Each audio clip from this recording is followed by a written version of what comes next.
Bine ați venit la evenimentul nostru institut care l-a prezentat astăzi proiectul INTERSECČIA, inițiat de Emanuela ASCARI și vă prezint pe Gedske RAMLOV, care anul ăsta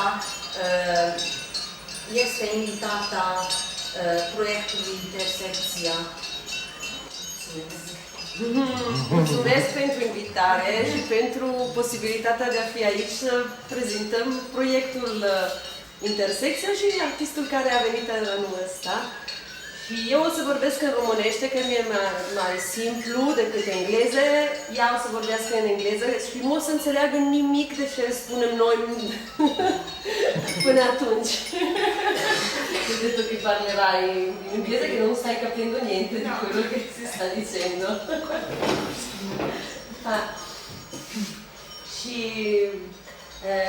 eu sunt aici. Eu de fapt sunt italiancă, născută în Italia, taică-mă eu italian și croat, dar mama mea a născut la întorsura Buzăului și după aia s-a mutat la Brașov și apoi s-a căsătorit cu un italian și a plecat în Italia.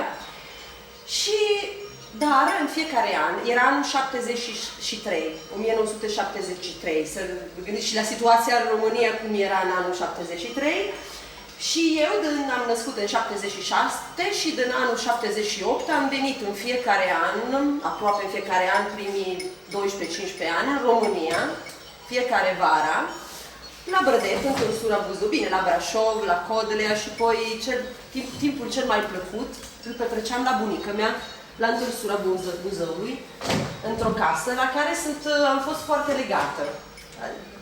Experiența asta, nu, între Italia și România, fiind copil și relații, a format, cum se zice,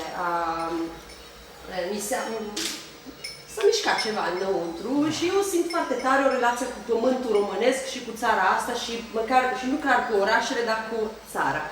Bunica într-un moment a murit, casa o ține un pic unchiul meu și au trecut ani și eu am început să lucrez în mediul artei, așa se zice, în mediul artei, în arte contemporană.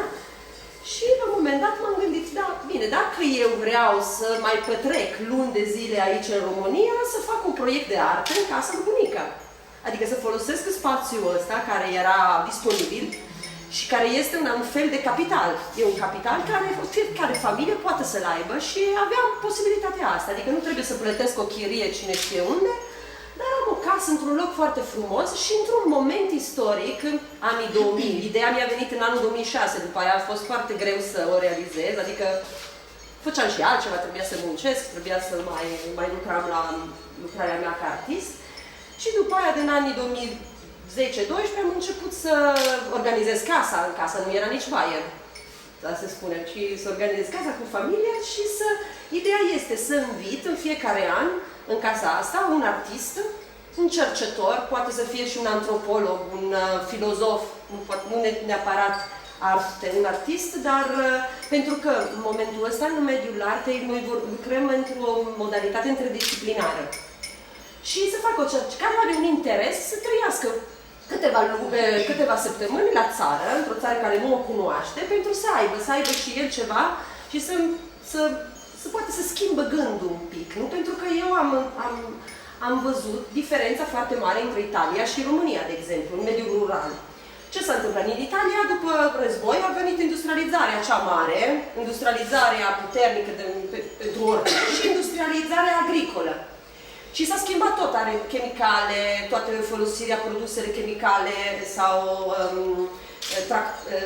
mașini mari pentru a lucra pământul. Și s-a creat o industrie, de fapt, agricolă, care acum ne dă nouă consecințele care nu sunt așa de sănătoase cum credem sau cum cineva vrea să ne povestește. Și atunci ce s-a întâmplat? Eu am început ca artistă să lucrez și despre agricultură, despre relația între omul și pământ, despre relația între omul și mediul ambiental în care trăiește și pe agricultură, adică să ne gândim la care e relația noastră între omul și naturei pentru să găsim principiile noi, principii noi și să ne gândim la un viitor diferent, care nu e un viitor unde așa de poluat, să spunem, sau așa. Și ce am găsit între timp, făcând o cercetare? Am întâlnit gândul la Serge Latouche, care este un filozof, antropolog din Franța, care aici a fost și tradus în limba românească și ăsta e un cadou pentru Magma. Cadou pentru Magma este mic tratat de creștere senină și este un care a fost editat de o Seneca Anticafe, este o realitate care este la București, foarte interesantă, care fac ediții și au o direcție așa, de creșterea. Adică în relația cu un gând despre viitorul să fie diferent, un gând economic, de fapt, diferent. Și una dintre bazele la cartea asta este un român care se numește Nicolas Georgescu Riogen și care, românul ăsta care a trăit și a învățat și a studiat și a predat în străinătate în Statele Unite, dar s-a și întors în România, a scris o teorie de bioeconomie, care acum încă trebuie să o studiez, că e destul de complicată, dar poate să fie ceva foarte interesant pentru a dezvoltarea gândului în relația cu omul cum trăiește, cum e ca producător, ca consumator, dar relația cu ce? Cu legii de naturalețe, cu legii naturei. Și gata, și toate elementele astea au construit baza pentru proiectul Intersecția, adică sunt baza. Și după aia, din baza asta, mergem unde vrem, nu? Și acum, uite, am făcut și un website unde, bineînțeles, în momentul ăsta, pagina principală este cu evenimentul care îl avem acum și puteți să vedeți, intersecția.org și după aia, și aici e prezentarea la evenimentul de astăzi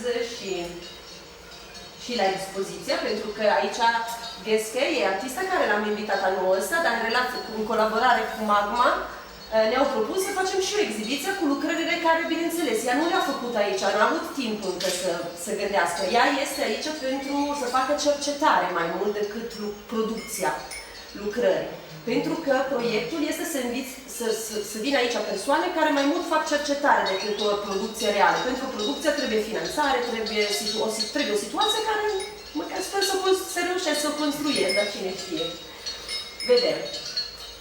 Și după aia aici e explicarea proiectului, dar bineînțeles ce am spus și acum, niște paisaje care poate le cunoașteți sau nu. Dar mai mult decât website acum, poate e mai bine.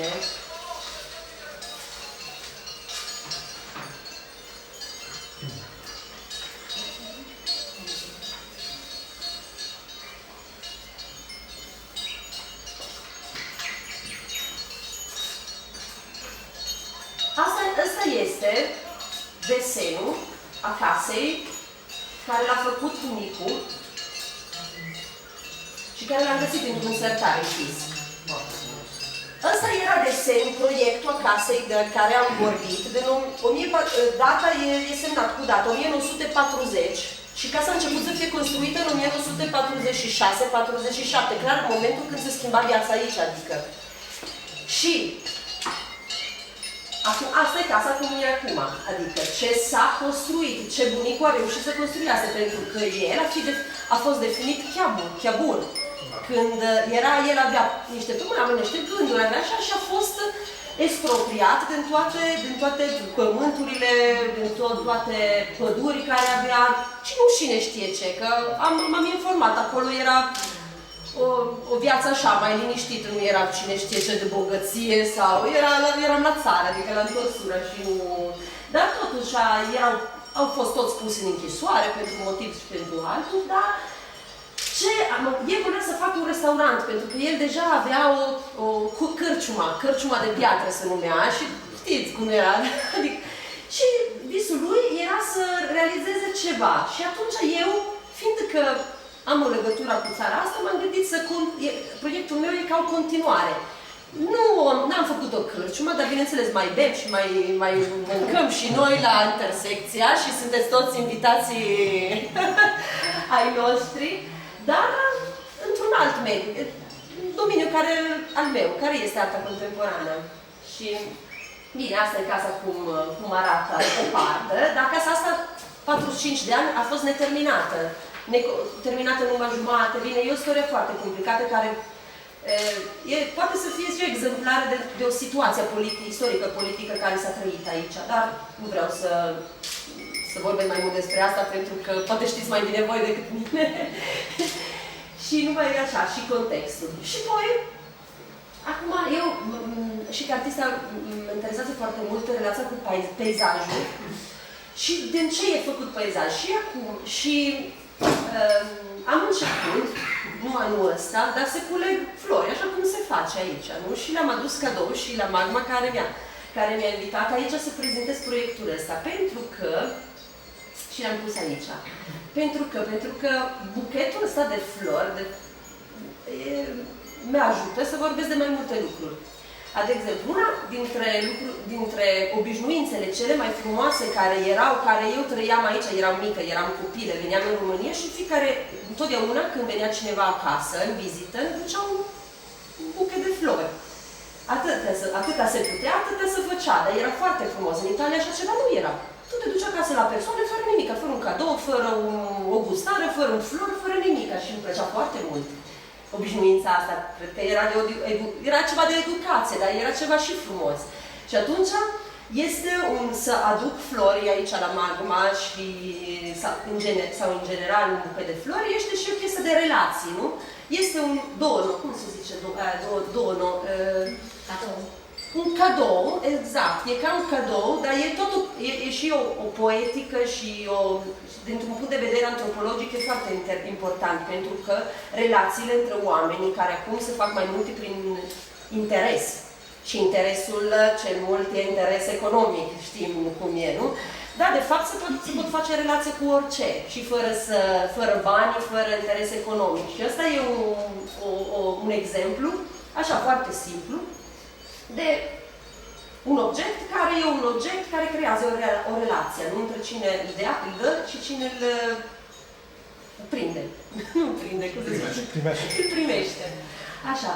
Dar, de fapt, bucătul ăsta vorbește și de biodiversitatea care o avem în pământul ăla.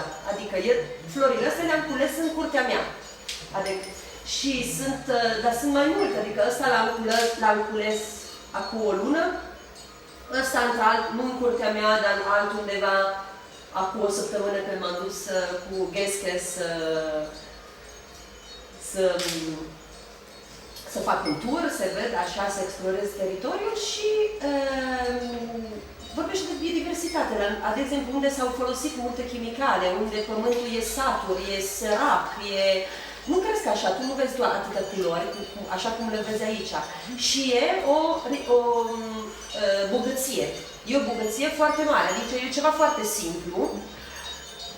Cele multe persoane zic că sunt buruiani ăstea, adică nu flori frumos care se poate dă cadou, dar buruiani așa, care îi lași acolo și nici nu-i vrei în curte. Dacă îi vezi în curte sau în grădină, ia-i afară și scoți afară.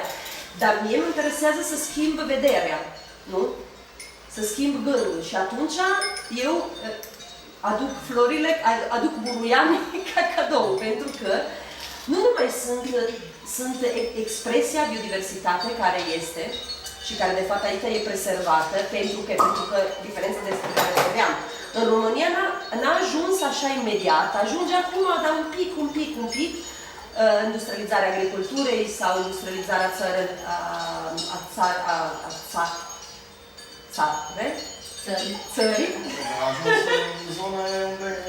A ajuns unde a fost agricole mai întinsă. Exact, nu acolo sus. Unde mai greu. Exact.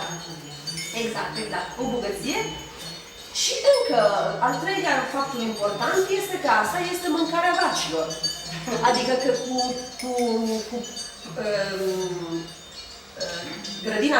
din grădina faci fânul, nu? Adică din grădina sau din dealuri, lumea La noi, în întorsura trăiește încă cu vaci. Nu sunt așa de multe cât erau când eram mică, erau vreo 500, acum sunt 150. Dar totuși sunt destul de multe, mulțumesc. Sunt destul de multe. Și peisajul sonor, ăsta muzical, care l-auziți de când ați intrat aici, e peisajul întorsura Buzăului. Adică ăsta e sunetul la toate vacile care sunt, care se duc, care cu ciurda merg vara pe dealuri și eu mă dus cu ele. M-am dus cu ele mergând și eu să mă duc încă o dată. O să continuez mișcarea asta pentru că îmi place, vreau să explorez și domeniul ăsta. Și relația cu florii este că asta e mâncarea lor. Și din florii astea noi avem lapte, avem brânză, putem să facem și mai mult și eu am intenție să fac și sculpture. Am început, deja nu le-am adus aici pentru că sunt încă într-o fază de pregătire, dar are o potențialitate foarte interesantă, laptele vacilor. Vara are arbust. Vara are arbust. Vara are arbust laptele. Are albust, da. Și e mai gras, și e mai consistent. Cred. Eu îl beau normal, fără niciun problem, dar așa, asta este, exemplul ăsta este modalitatea care mă gândesc eu și la care invit și pe artiștii care vin aici să deschide, nu? Să nu se uite la ceva numai dintr-un punct de vedere, dar să aibă mai multe puncte de vedere la același obiect, același realitate, la același tema, să spunem. Merele care le-am adus aici sunt pentru voi, dacă doriți. Vroiam să aduc mai mult, dar au afluat multe și n-am reușit să punem mai multe. Da, avem mere. Facem vișinata. De asta zic că nu e clar cărciuma, dar... Sunt ceva produse. Și dialogul despre care vorbeam, peisajele frumoase care le avem. Asta este cartea de la Nicolas Georgescu, Rogen pe limba românească, care am găsit-o la biblioteca de întorsura Buzăului anul trecut și vreau să o citesc, dar o citesc pe italiană, că pentru mine e mai simplu.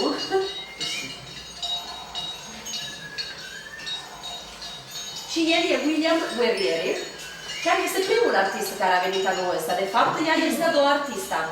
A venit și un alt artist. Cum vedeți, eu nu lucrez cu cei mai tânări, să zicem. Lucrez cu cineva care are deja un gând, care deja a maturat dar nu se știe. Anul ăsta a fost așa.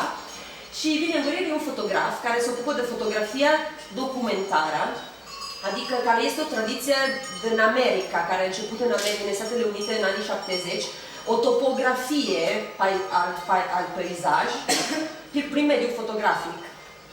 Și a venit aici, era foarte interesat, că nu fusese niciodată în Est Europa și a venit să facă o cercetare foarte complicată, pentru că el are ambiția să exploreze mediul rural, adică agricultura rurală, prin fotografia, documentarea, dar să nu fie retoric.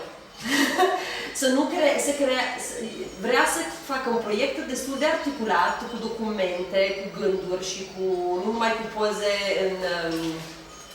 în câmp și la persoane, dar și la muzee, dar în alte localități, dar să renoveze cum să te... modul de vedere. Il modo di vedere, să te uiți. Cum se zice? Punctul de vedere? Punctul de vedere. Modalitatea de a vedea. Modalitatea de a vedea. Asta de la București. M-am dus de la Autopeni și am făcut strada spre Buzău. Mai este în România? Mai este aici? El? Nu, a plecat. A venit înainte. A venit acum o lună. A stat numai o săptămână pentru că gândul el era să facă numai o supravedere, adică să vadă un pic cum e treaba, ce poate să găsească și până să vină la anul viitor. O să vină, pentru că lucrarea n-a fost terminată în așa puține zile, dar era destul de fericit, a lucrat bine, s-a impresionat și a fost foarte bucuros. Și asta e strada, așa, un pic, pozele astea sunt ale mele, nu sunt ale lui. el o să facă lucrarea diferentă, dar era numai așa, la piață ne-am dus, așa, ceva care o cunoașteți foarte bine. Peisajul care l-am explorat cu el. La noi e foarte nu e așa comun să găsești așa ceva, adică mai găsești, dar e rar, e foarte rar. E numai crescătorii industriale unde animalele stau, nu mai se îmbolnăvesc. Și după aia am intrat și la Muzeul Săcuiesc aici în Sfântul Gheorghe. Bine, mulțumesc Agnes și Atila că ne-au spus că e frumos să mergem. Și gata, și a fost foarte interesant. Și atunci am făcut și niște poze la muzeu și o să vedem cum o să dezvolte rezultatul lucrarea lui și poate ne întâlnim la anul viitor. Au o prezentare, cine știe, lucrarea lui William Guerrieri.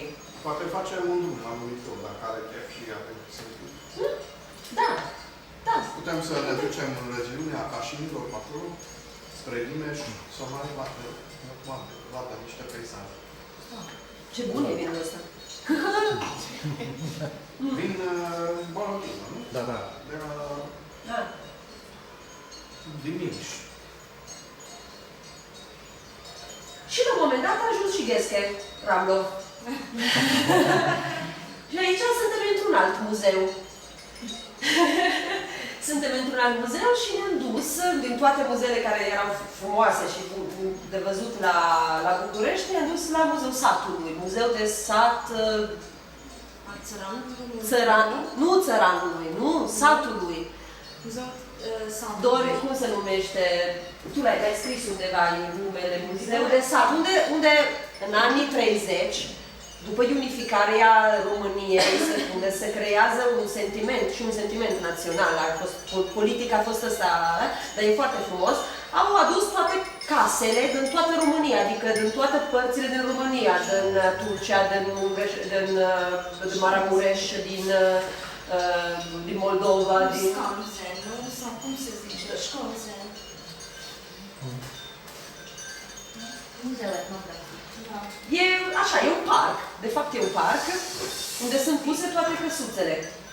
Adică s-au reconstruit, s-au luat de unde erau și s-au transportat și s-au reconstruit aici, în muzeul ăsta. Și a fost, cum să vezi, toată România de la țară într-un loc, nu? Și a fost foarte interesantă pentru că casa, cum arăt în alte poze care le-am făcut, casele care Gedske le-a văzut, casa plus casa unde Gedske trăiește acum cu mine, casa lui bunicul, care vi-am povestit un pic istoria asta. Și e un tema foarte interesant pentru ea. Adică și ea, în momentul ăsta, chiar înainte de a pleca să vină în România, a cumpărat o casă în Italia. Și atunci, și de cât a ajuns, visează case în fiecare noapte. Și acum poate vrea ea să povestească de ce înseamnă casa pentru ea în relația cu teritoriul unde trăim, care este de fapt un teritoriu de vama. Era o vamă, adică vama Buzăului e clar pe lângă. Și acolo era o vamă. Și care se relaționează sigur și cu lucrarea care a făcut înainte, pentru că desenele care le vedeți în camera cealaltă, până la, sunt desene de pasaje, adică de unde oamenii migranți au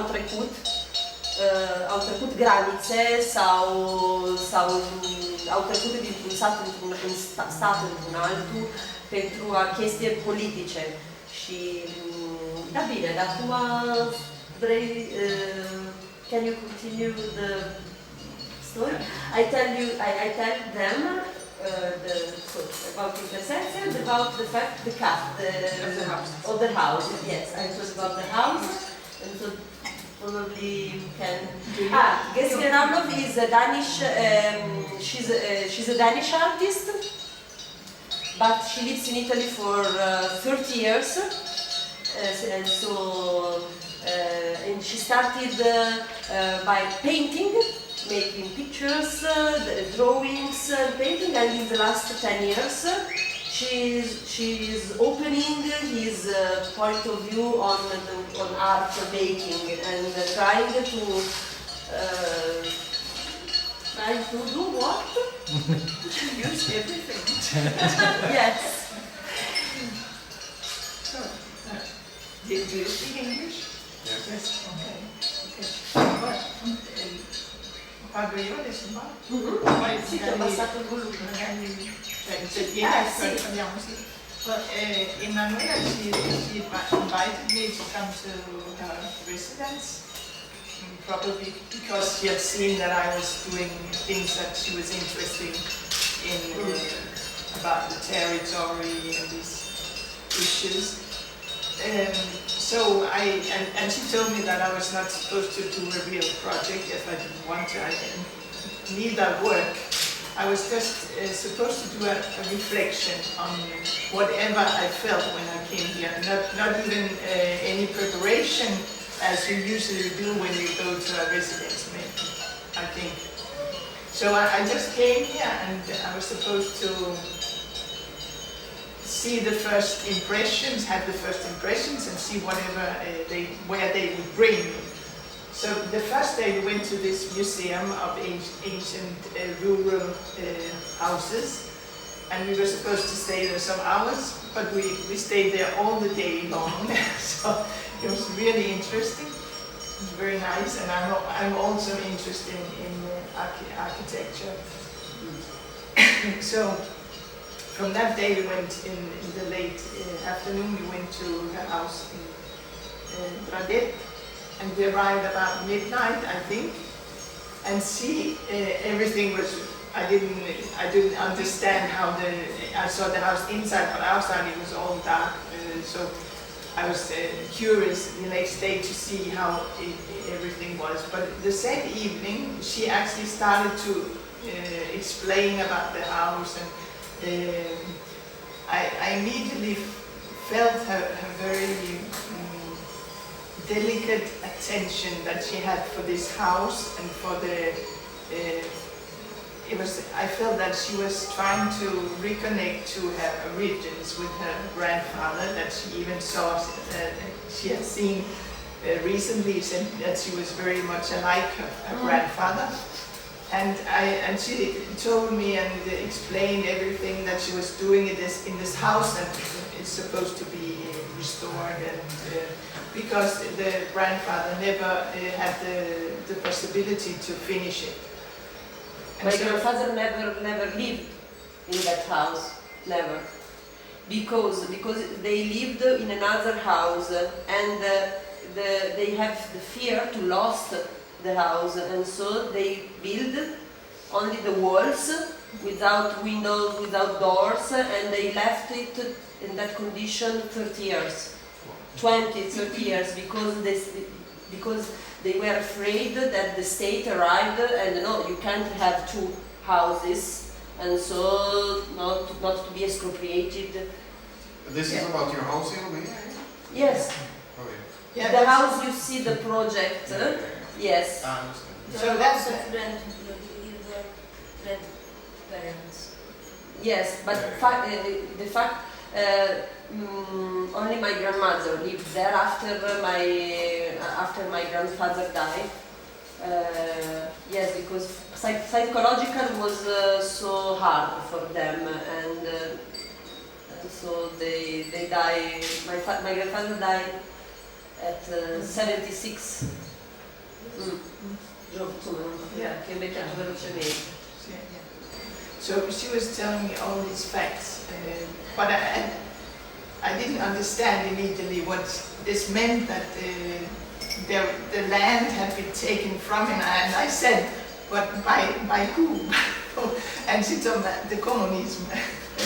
So I was, it was a real, it was new to me, this idea of this. I know about communism, but it's different to hear it from a person that has been living with it. So this about the land taking away, and the house and everything, it's started to grow in my head. So during, and then there was this little bird that came into the room where I was supposed to sleep, and she told me immediately, "This bird is here for you." And I felt this, so it was all because it was as if nature came into the house. It was a representation of nature. And then during the night, I dreamt about a house where a river flowed into the house, and the same, I felt that it was as if the nature had come into the house and represented by a river. So in the next morning, I was already fixed on this idea about the house, and then thinking about the lands that had been taken away. I got this intuition that the house in some way comes to be the symbol or the emblem of the bond that there is between man and the earth. And it's a prerequisite for the protective, for the man to be able to survive on earth. Because without the house, rarely he could live, because for the climate and different things. So that was the headline of my reflections. Then I found this quote that was very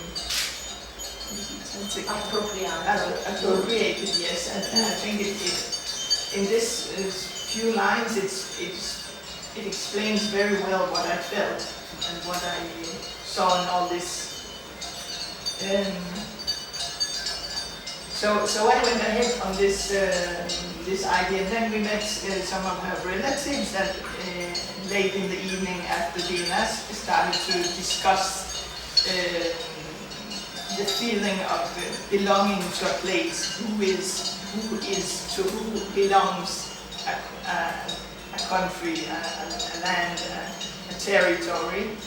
And even though I didn't understand anything because they were speaking in Romanian, I felt that they were very animated, they were very, and they didn't listen to rationality, they were beyond that, they were, it was the sentiment that was guiding them. So this feeling about belonging, I started to think about it.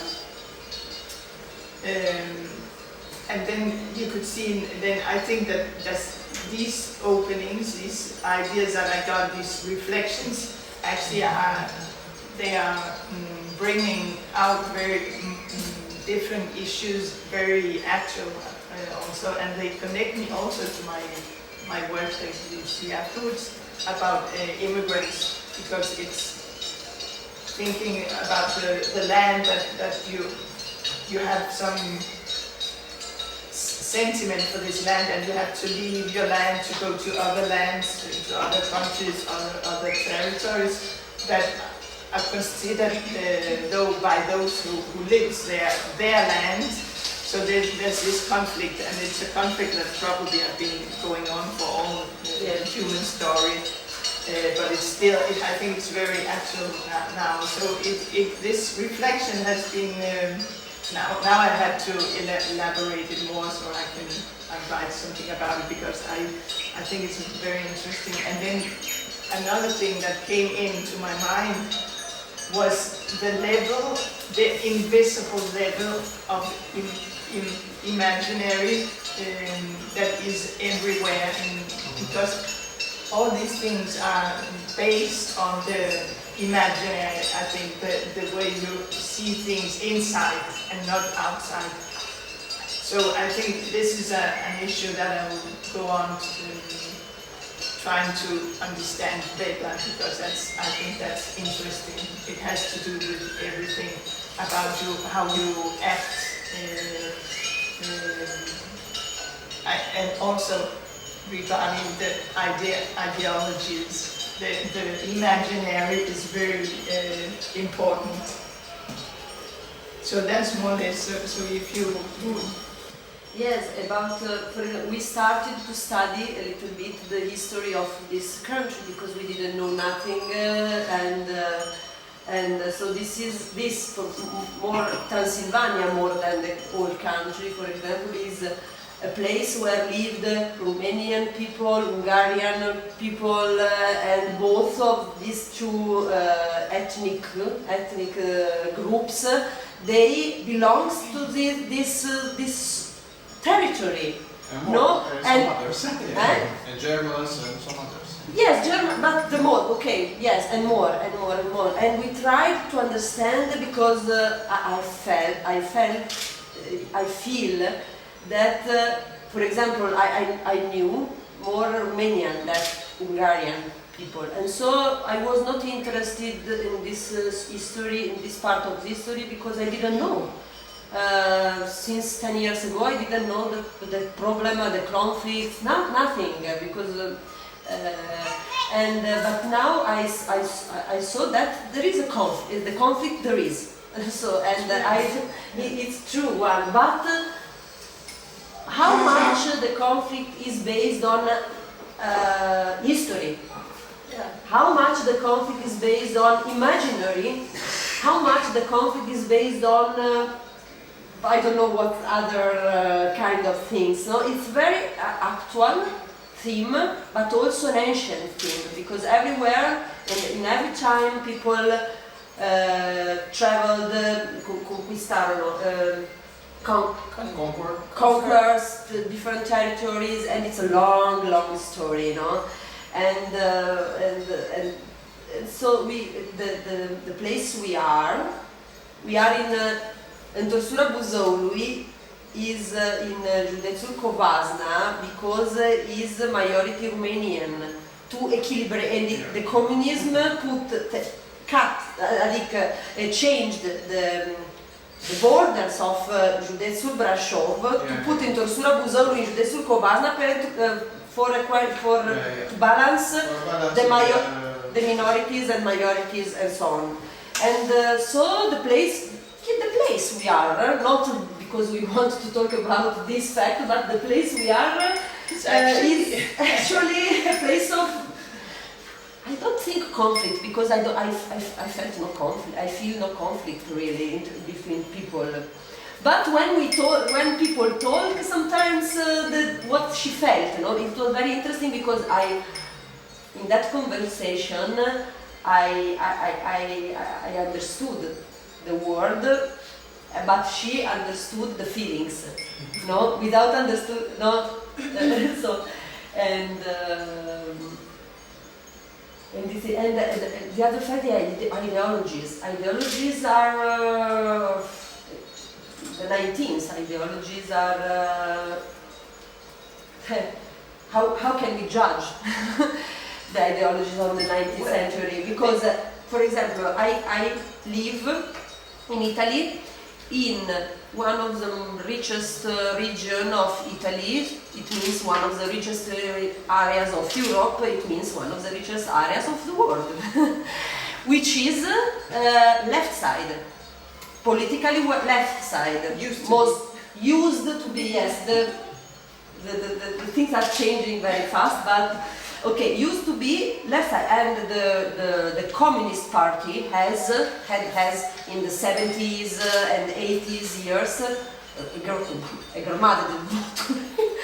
a lot of votes, and so it was all okay. It was super organized, super functional, very social organization. And when I came here in Romania, where the communism was totally different, totally another kind of realization of an ideology. So I saw, by experience, two very, very different versions of this ideology. Okay, in Italy, they were not at the government, never, and so why not? We don't know, we never know. But this was for me an occasion, an opportunity to be open, to have two points of view about the discourse, no? And so I'm happy about that. for example. It's a richness. Yeah. Because it is nice to see, okay, the soil, the territory, the earth, is it belongs to all the people, and all the people work this territory, earth, soil for all, no? Because this was the ideology. Ah, very nice, but it's not that. I want my little piece of property. I need it. I don't know why, but we need it as it is right in this in this country. At least. And probably we need it to, like rifugio. Ce l'era venuta fuori questa cosa del rifugio, un rifugio, come si dice, un riparo. Refugio. Ah. As a retreat. Ah, Retreat. exactly. Yes. Yeah. As an inside from where to see the outside of the world too. And to be protected. The communism inflicted a lot of uncertainties, so you couldn't feel sure about something. Like you said, at one point things were taken and you depended by others, and this ideology of the cooperative is a good ideology, but it didn't work practically, because basically the people who worked in the cooperatives worked on their own land, but as slaves, because they were completely underpaid, and they were depending on the mayor and some other Communist Party members and some other main leaders from the village, basically, and they had nothing to say about it, and everything was something like upside down, and I think this inflicted in the people a very strong desire for property. Yeah. During Yes. What you say privato, to be private house. Yeah, to have, like you said, like, okay, I want my own piece of land, and Yeah. I need it. I need it because I need to be alone with myself, for example, my family, to protect my, I need to protect my family, for example. Very simple sentiments, emotions, but these emotions are the basis of the humankind. when I was a kid, we inherited some house, some relatives died there, and at one point I woke up with some strange things happening, and I heard about something, and we had this was like the other house story, you know, and there were some strangers inside, so just the mayor came and they said, you need the house because we have to put some workers in there, and yes, they almost took our house away. So. Yes, that was. So basically it was arranged in a way that somehow it was donated to one of my sisters, and then she was over 18 years old, so then we didn't have two houses, she had her own house, and the situation resolved, but we almost lost that house, because somebody thought, okay, we can use this house for the village, maybe we can put some tractors there or something, I don't know, some tractor drivers. Yes, it's true. And this happened like from one day to another, and for no previous warning, nothing else. It's like you wake up and then you have one house less. And this for a house, but you can, if you enlarge your point of view, you can see that the house is your country, no? And so this is that's a conflict. a country as the house of the people who live there, but So if maybe talking about ideologies, maybe this nationalism comes out, and that's not so positive.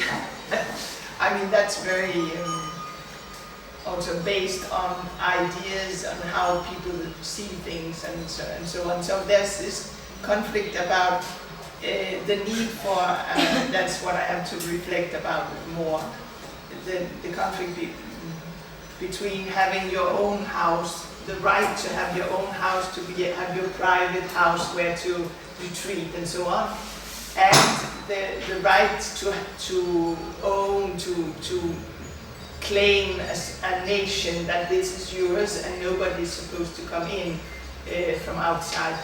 So that's a paradox. It's difficult because it's concepts on different levels. But I think it's interesting because it's a very actual issue. So. But if a person had lived in that without moving all his life, but for example here you have in front of you an Italian, Croatian, Romanian girl living in it between Italy and Romania, a Danish girl living in Italy, and probably also you have a different. And this is the future. Volens nolens, this is the future. Always have been.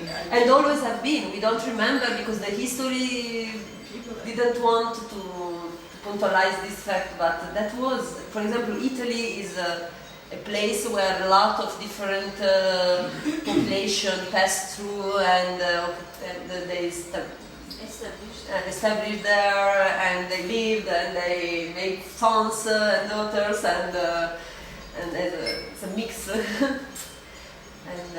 And I think if we have to take a position, but we are not here for that, but we have that to mix the mix, la mescolanza, is a richness. Yeah, no? sure. Is a richness as biodiversity. Yes. Because if not, the monoculture is dangerous. It's very dangerous for nature and for man. Well, that was a nice conclusion. What's the time? The end. Do you have something Yes. to ask? Any questions? Did you consider beyond ethnic division lines to consider other types of rural limitations within the house, like the sacred space and the more play space, or the more everyday space, or genderly division in traditional peasant houses, the space which the kitchen which was dominated for the space of women, and the outdoor spaces, half outdoor, half indoor spaces for men, and also hierarchical divisions between those who were paid workers, and they were accommodated in more poorer spaces. And also the division of the clean room. The clean room, which was meant to be only for fests. Did you think about this kind of? Actually, when we went to the museum of the houses, I was very interested about this division, about the spaces, the use of it. When I came to her house, it was more a general way of seeing this bond between man and earth. But it's interesting. I think it's very interesting. Probably it's an urbanized space, the way you organize your house, right? Un spațiu urbanizat, nu un spațiu rural. Interior urbanizat, nu rural. Interiorul casei sau e rural, e tradițional? Nici unul, nici altul, pentru că era în mediul rural, dar de fapt vroia să construiască o casă cu restaurant și atunci avem niște holuri mari care de fapt Atipic. E atipic, da, arhitectura cum ați văzut-o e atipică, nu e tradițional. Și cu elemente puțin tradiționale. Da, elemente destul, dar nu știi cum cu camerele care se duc una în alta, de exemplu, nu e făcut așa, sunt niște holuri mari, pentru că gândul bunicul meu era că dacă deschizi ușa între unul și altul puteai să pui o masă mare cu persoanele să bea. Și așa îmi povestea mama, dar eu le știu din povești cel mult, că de fapt am numai desenul ăla din partea lui bunicul. Dar casa este fix ca desenul? Nu, a fost construită numai un colțișor, deci nici desenul e complet. Numai o parte, nici jumate din proiectul ăla Și nici la fel, așa cum era proiectul, pentru că dând gândul, după aia realitatea s-a schimbat, adică relația între ideea și ce poți să faci. Dar ce spunea doamna e foarte interesant, dar era prea, adică e deja destul de consistent tema pe care l-a explorat între toate, nu ce am vorbit de relația sentiment, de apartenența, cum se zice? Apartenența și toate că poate altă dată sau un alt artist, dar e destul de interesant, dar nu s-a interesat la dimensiunea intimă și familiară, așa. Vedete che non ti sei interessata a quell'argomento perché l'altro era molto If you talk about feelings, you talk also about conflicts. Because the way you use spaces always generates some kind of clashes between the ways you use that space and also the feeling of belonging to that space. Yes. It's a generational thing. I'm thinking that some new generations who don't feel this belonging are more keen to sell the house, whereas the older generation are more connected. Yes, that's actually they want to keep. It's a value, valoare intrinsecă. It's a value in itself. Maybe economically it's not much money, but it's an emotional value. I think so too. That was actually what we were asking ourselves about this, if it had to do also with the generation.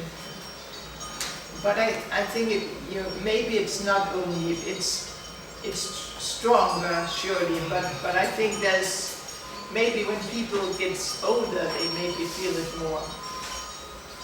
I don't know, I have to reflect about it still. Or maybe different types of attachment, even if... It's quite complex. But the attachment to the nation is, we see it every day also in Italy, that people are getting more and more, they don't want to divide anything with anybody, it's ours. So that's quite...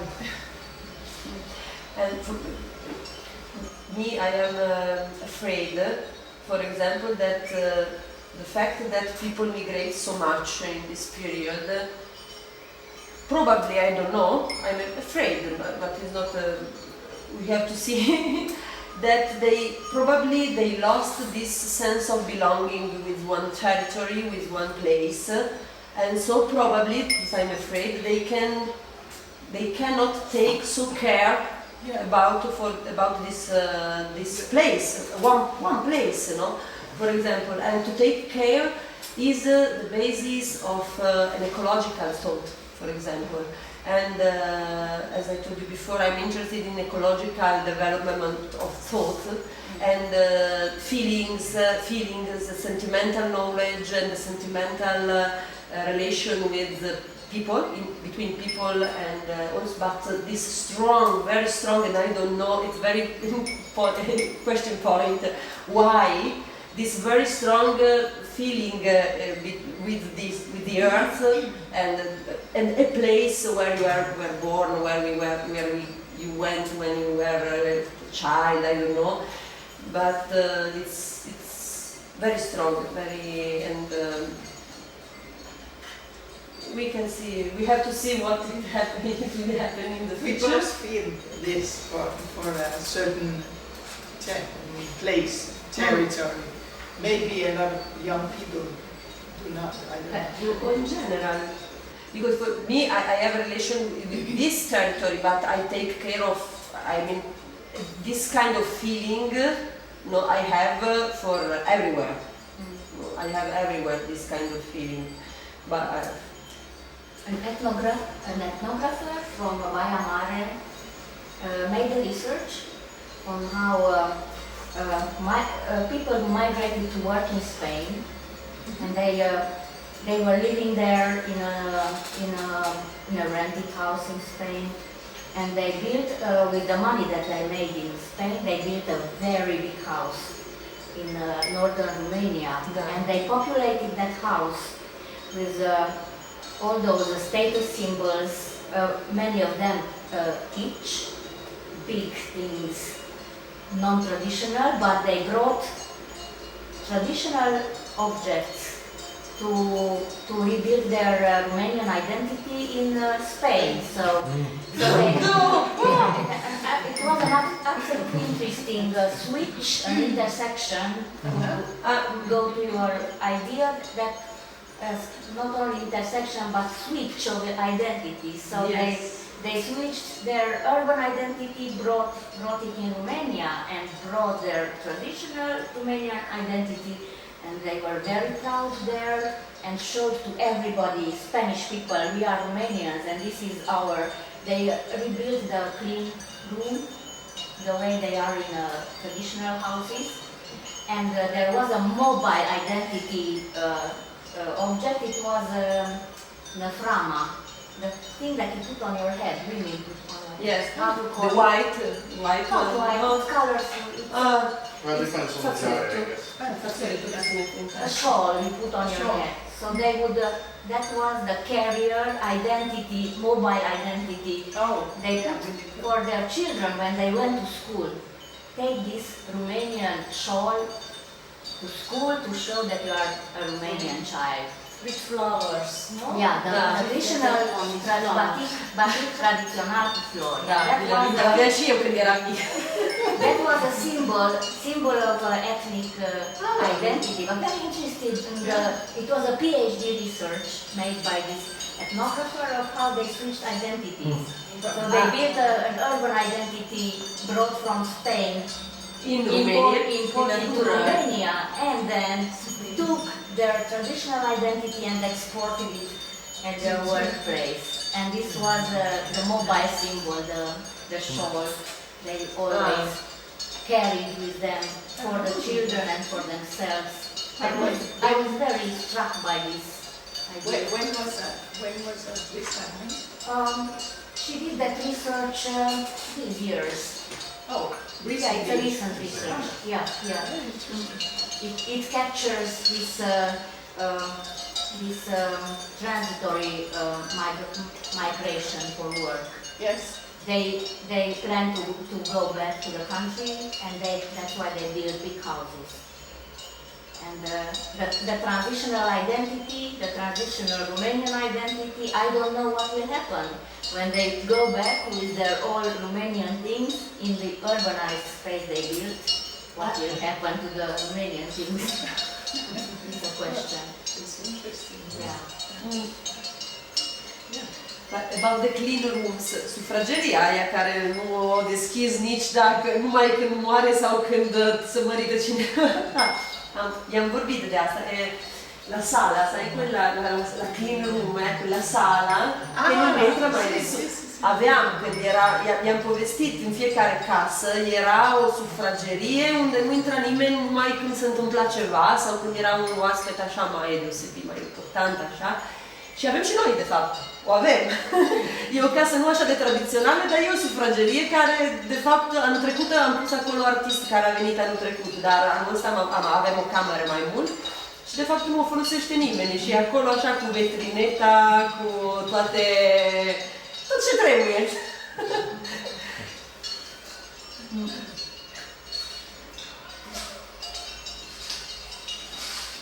Okay, thank you for coming. Thank you for presenting INTERSECČIA and your ideas related to this place. Development and let's see Gedske's exhibition, and we can continue our discussion more in formal way from now.